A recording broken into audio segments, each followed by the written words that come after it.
So what Mars Insight Lander is going to allow us to do is really map the inside of Mars. This is an important mission, not just for the United States, but an important mission for the world, so we can better understand why planets change and ultimately understand even more about our own planet. I think the one thing that really excites everybody is a question that we ask ourselves over and over again, which is, are we alone in the universe?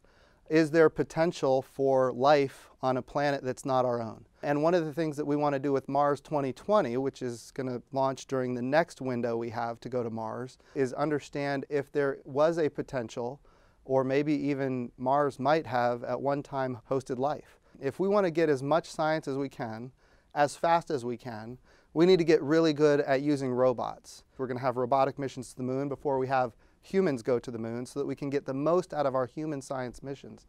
And that's true on Mars as well. This president and vice president are very committed to getting America back to the surface of the moon as fast as possible.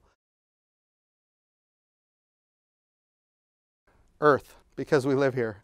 And it's the only planet we know that can host life, so we better take care of it.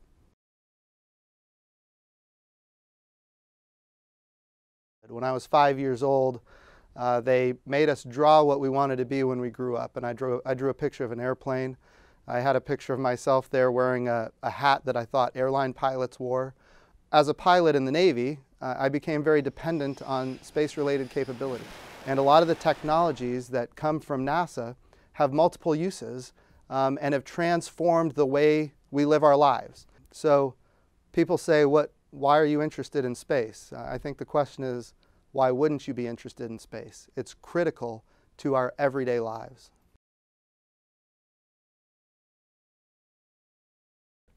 So this is a critical mission for our country. It's a critical mission for the world.